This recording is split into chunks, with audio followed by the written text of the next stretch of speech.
market just added a major piece. According to our Adam Schefter and Josina Anderson, the Eagles have acquired Michael Bennett and a 7th-round pick from the Seahawks in exchange for a 5th-round pick and wide receiver Marcus Johnson. Stephen A., people making all these moves and stuff. What does this Bennett trade mean for the NFC East?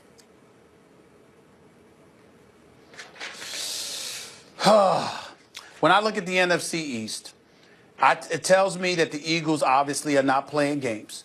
I'm looking at this pass rush with Fletcher Cox and Michael Bennett rushing the passer with Chris Long, with Vinny Curry. I'm looking at all of these boys with Graham. Of course, we can't forget him with the play he made in the Super Bowl. And I'm just wondering how in God's name is anybody in the NFC East going to compete with these teams? The Dallas Cowboys, their defense is suspect. The Redskins are on the track to nowhere. I'm not sold that Alex Smith is any better than Kirk Cousins. And the New York Giants, we don't know what they're going to do. So it just remains to be seen. Eagles see that the window is wide open as long as Carson Wentz is the quarterback. But for this defense, you got a couple of years right now. That's how long defenses last. Reinforcements are on the way. They're already excellent. They just got a little better. The Eagles are obviously the class of the NFC East at the moment. Birds ain't playing. You are so disrespectful. He is going to fall off a cliff. Shut the hell up. That's not even close to my best. They're wrong. And I don't give a damn that they agree with me or not.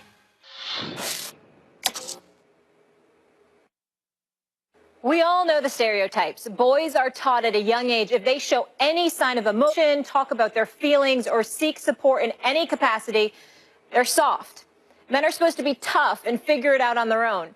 Couple that with being an athlete, and those expectations are only exaggerated. Showing any weakness can mean letting your team down or that you lack toughness and heart.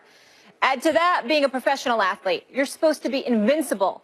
The pros have it all, right? Money, fame, a first-class lifestyle, and all that comes with it. The perfect life. No. Nothing's perfect, and things aren't always as they seem. As Kevin Love so eloquently put it, we're all going through something, and it takes a lot of guts for anyone to show their vulnerabilities, especially a professional athlete. And that's why I wanted to take a moment to applaud two all-stars, DeMar DeRozan and Kevin Love, for coming out and sharing their truth, because we all know they're going to hear it on the court. First, DeRozan went public with his battles with depression, inspiring Love to open up about his struggles with anxiety and panic attacks. And they are far from alone. 1 in 4 adults experience mental illness each year. That's over 60 million Americans. But too many people suffer in silence because mental health, unlike any other illnesses, carries a certain stigma. And that stigma prevents millions of sufferers from getting the help they need. And the repercussions of never seeking treatment is alarming.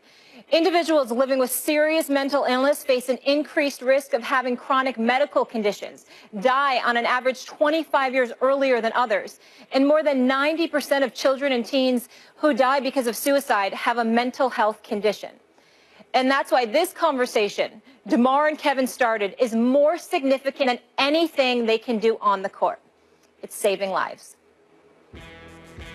And if you want to see more of our Final Take segments, they are on our ESPN YouTube channel. You can leave your take, questions, comments, concerns there. And tomorrow, guys, we're going to have Tyrann Mathieu here. We'll discuss all that's going on in the NFC West with him. But before we go, any final thoughts on the Kevin Love, DeMar DeRozan I just talked about? I'm just proud of them. It takes courage to do what they do, but both of them are equipped to handle it because they're both great guys. Max? Well done, and it's important for star players to speak up because it has a different effect when a star does it than when just a participant. Those are stars talking. No question. Hi, guys. Welcome, everyone, to New York City and Day 3 of the New York Life ACC Tournament from the Barclays Center in Brooklyn, where today the top 4 seeds see their first action of the tournament. The Virginia Cavaliers, the #1 seed, regular season champions of the conference and #1 team in the country, taking the court to take on the Louisville Cardinals.